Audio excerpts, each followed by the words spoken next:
Song for the Imps. How about a song for the Imps? There we go, then.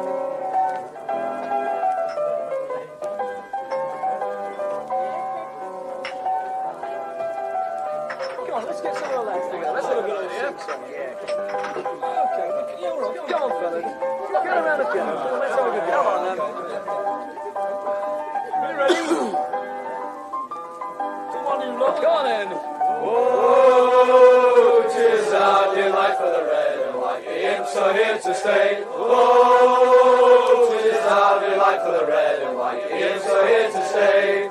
Lincoln City are the team, the Reds is their name. Stinsel Bank is their home ground and football is their game. So come and cheer them on, you lads, support them all the way. Oh, 'tis our delight for the red and white. The Imps are here to stay. Oh, 'tis our... All right, a morning dog walk. I haven't done one of these in a long while. Well, technically I actually have. I've been doing the morning dog walks as non-live videos for patrons of the site. Our patrons put good money into the site, so I've been doing little dog walks for them. But I figured this morning, I wasn't on the podcast this weekend. I've always got something to say, so it was worth doing a quick morning dog walk. It's not raining, so I can have my phone out. It's not too windy, so the sound isn't too crap. The dog's actually looking like he wants to walk somewhere. All the conditions are together. All of the stars have aligned. And what do we wake up to this morning? We wake up to rumours, loose reports that Michael Skubala is on Coventry City's radar for their vacant managerial position. What great news this is. And there's a reason it's great news. I'll come to that in a minute. So Mike Robbins, one of the longest serving managers in the EFL outside of Simon Weaver, won League One at some point, 2020, in the aborted season, was fired by Coventry City. Looks like there was some stuff going on behind the scenes. He fell out with Adi Vavish. The Coventry board then apparently believed that that is the result. That is why they've had the downturn in results. And so Mark Robbins has been sacked. It then looked like Frank Lampard was favourite. And then yesterday, out of the blue, bosh, Michael Skubala is linked. Now, I found out about this. I do a little bit for Football League World. It's purely voluntary. They'll ring me up and ask me my opinion on Lincoln. And, you know, it's one thing I like to talk about other than myself is Lincoln City. So I actually said to them, I'm not commenting on that because it's not news. I don't see any news that Michael Skubala is linked with Coventry or that Coventry are after it. And I'm not going to be I don't want to just be linked to an article that creates the news. That's a really bad look. And it's not something that I've ever kind of involved myself. So then they sent me the tweet saying that a local journo had said Michael Skubala is being considered.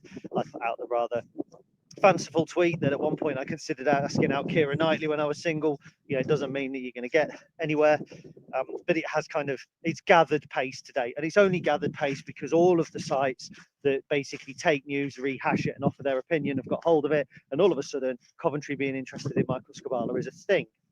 Leeds sites love it because it's former Leeds, great for clicks. Everybody loves that sort of thing. But actually, it all stems from one news article. Now, of course, Lincoln City fans may be horrified by this, but me, absolutely delighted because it underlines what a great job he's doing. If your manager's not linked with other teams when suitable jobs come up, is he even doing a good job? Possibly not. So Michael Skubala being linked with Coventry just goes to show how well we're doing. And sometimes it's easy to forget that because as Lincoln City fans, we always judge the last game and we think Bristol Rovers, we should have won. We didn't quite have the killer instinct. We missed a couple of chances. We could have been higher. We could have been this. We could have been that. Indeed, we could. But we're what, 5th, 6th in League One at the moment? We're in a playoff position. Budget-wise, we're probably 13th or 14th, maybe even 15th in the division. So we're plus 10 on our expected position to where we actually are. And that's how managers tend to be judged. You know, a club looking for a new manager will look at teams who are doing well compared to their budget in the division. It's why sometimes the big spending managers who you think are doing well probably don't get picked up. Dave Challoner, possibly why he wasn't linked with a lot of League One clubs last season was, yeah, Stockport were top of League Two, but they should have been top of League Two because there was only Wrexham outspending them. So the fact that Michael Skubala is actually being linked with a bigger club, I think is great. I think it's fantastic. It's an easy link to make. He coached a little bit at Coventry, so he's familiar with the club. They're the sort of size club that you would imagine being interested in a top League One manager. Do I think he'll go? really. I don't know Michael as a person well enough, but my understanding, and when I've spoken to him and all that sort of thing, I'm not 100% convinced that Coventry would be the sort of job that would turn his head. I think the sort of job that would turn his head is the one that he's doing now. And when he reaches a point where he believes he's achieved something, not the threat of achieving something, then perhaps he moves on. And that was almost the case with Dan and Nick, wasn't it? It's easy to comment on Dan and Nick going to Huddersfield when they did, but it was a bit of a blow. But they didn't go before they'd achieved anything at Lincoln. They won the National League, they won the Checkatrade Trophy, they won League Two, and all during that time, by the way, clubs were being linked with them. Southend, I seem to remember at one point, Ipswich Town at one point. I seem to even think was there a Grimsby or a Scunthorpe link at one point, but they didn't go until they'd achieved something. And I think Michael Skubala is achievement driven. I think he's a manager who will want his reputation to be backed up by something, promotion, playoff place. He hasn't done a full season at Lincoln yet. So I think that these are simply rumours. I mean, Frank Lampard's the other name mentioned, so you're not telling me that Coventry have done that much due diligence, because that's just a name rather than an actual performing manager. Coventry could do much worse than a Stephen Schumacher, out of work, no compensation to play. Did a great job at Plymouth, tough job at Stoke. Not so sure. Decent manager. No, I think the Skubala Coventry rumours, in my opinion, are brilliant because it shows we're doing things right. It's like when your players are wanted by other clubs. Ethan Arahan wanted by a championship club, great, because it proves he's doing well for us. If no one's looking at your players, what's the point? For Jovan being looked at by championship clubs, that'll spark some debate. Great player though, got loads of potential. If he wasn't a good player, it wouldn't be mentioned, would it? So for me, I'm not losing sleep over it. And I never used to with Dan and Nick until Huddersfield took them, and now I look to right idiot, because in that morning I wrote 5 reasons why they won't go to Huddersfield as they were in Huddersfield signing the deal. But I have firm belief in Lincoln City, a firm belief in our management structure. I have belief in the fact that what we do differently in terms of management, in terms of the way the pyramid that we have that works up towards the board, the structure that we have. I think we're a great place for a young coach to continue to develop. And let me tell you, if Michael Skubala puts Lincoln City in the Championship in the next 2 years, Coventry City would be at the very bottom of the pile in terms of taking him away from us. Leeds United, a club that will be yo-yoing between the Championship and the Premiership for the next 15 or 20 years, would almost certainly be a great place to go. So, as Robert Haddon says, "Oi, get off our manager," but there's no stress.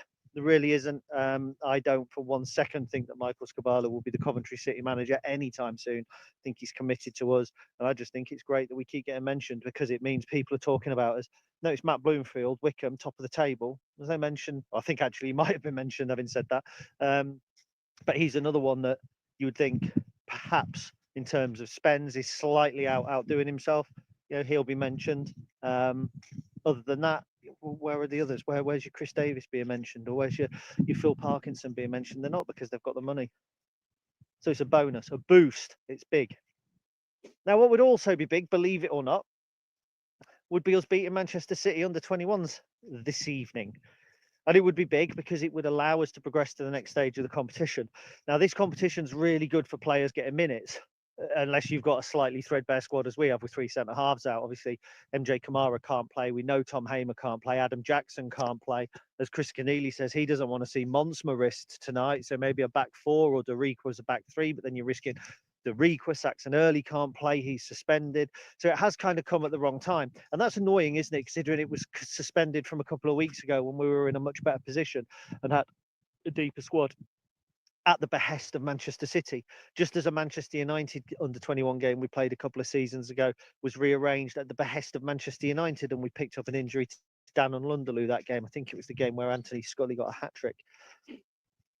So it's a little bit frustrating that we have to play it when they say, not when it suits us, but there we go. That's football, isn't it?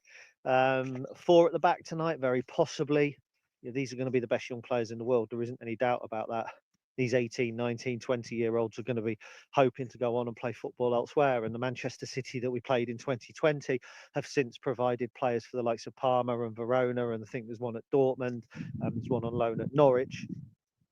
So they're decent players. They haven't gone on. Some of them haven't gone on much further, because actually, if you're in Manchester City's under-21 side, why aren't you in the senior team if you're 21 and you're that good? Because a lot of the youngsters do go on to play at that level. So whilst it is a collection of the best young players in the world, it's also a collection of some players who will very soon be out of contract. There's one or two that played when we played Manchester City in 2020 who are now out of contract and don't have clubs and aren't in the professional game. So there is that mix. It's a winnable tie. I personally don't think there should ever be a case where a senior football side loses a game to an under 21 team.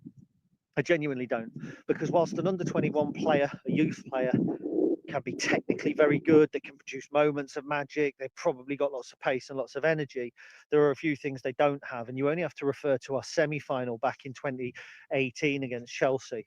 Michael Boswick smashing through kids that sounds wrong, but going through them like a knife through butter, riling them, getting them in their face. That Chelsea side had so many good players, future England internationals, future 25 million players.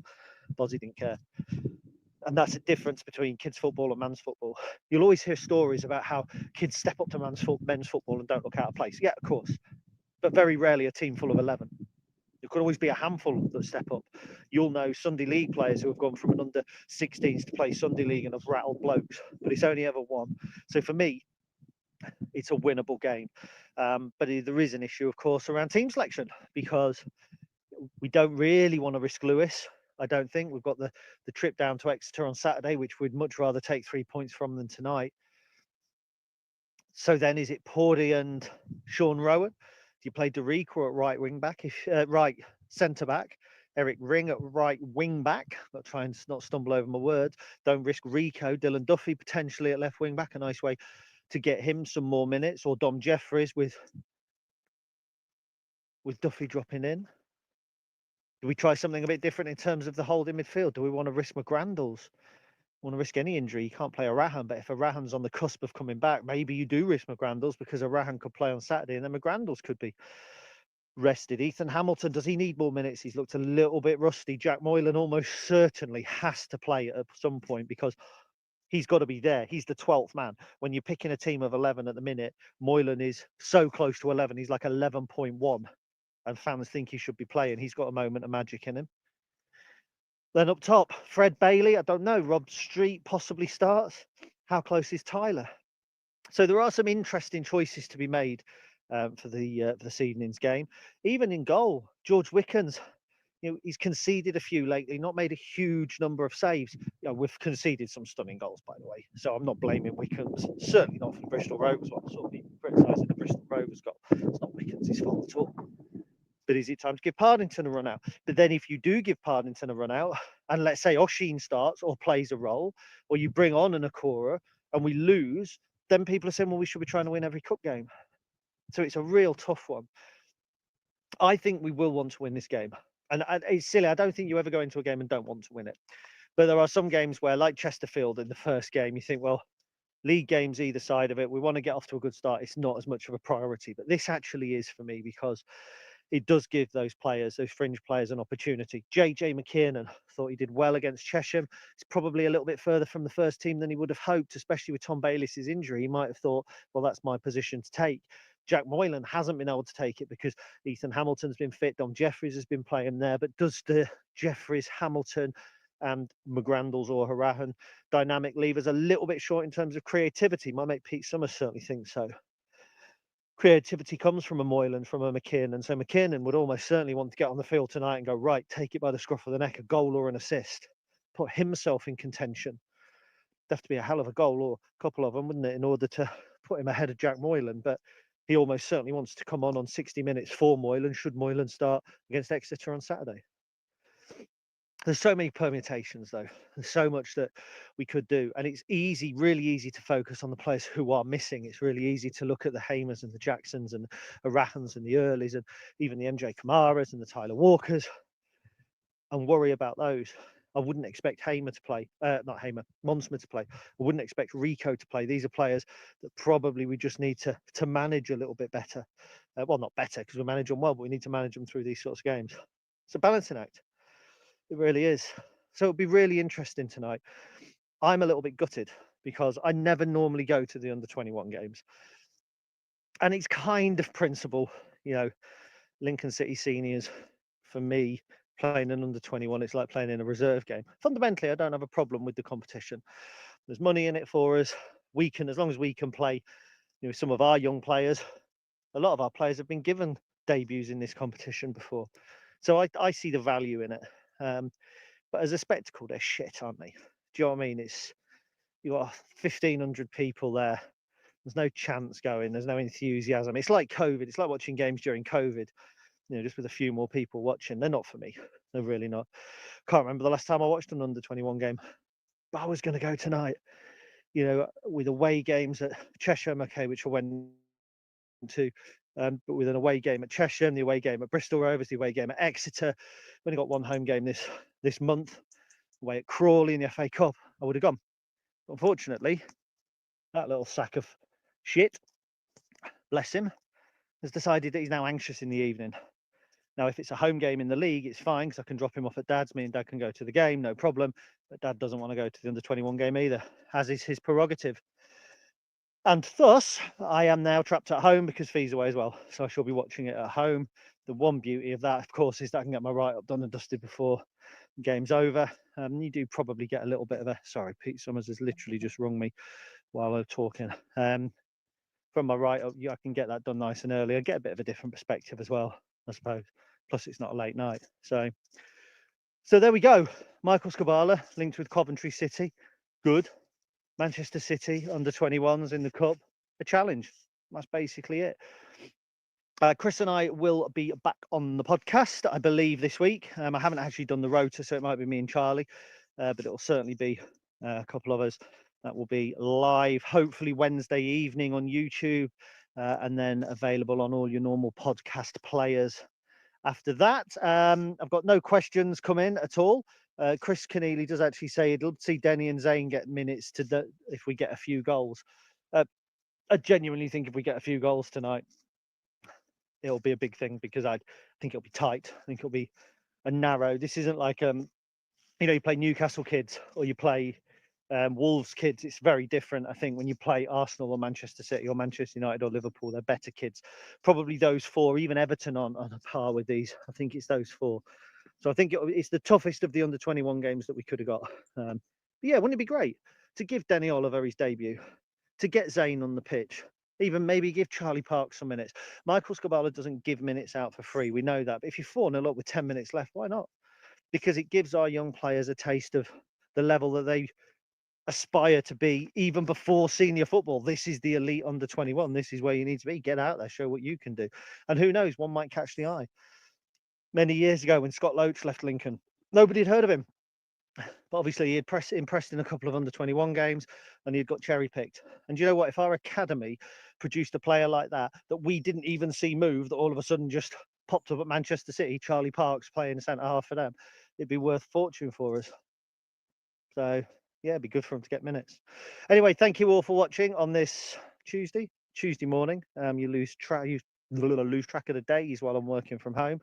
As always, thank you for your support. I do appreciate it. I'll hopefully be getting some content out a little bit later on the site. I hate the word content. I'm not a content creator, but I'll be getting an article out later on the site that I've been working on for a while. So keep an eye out for that.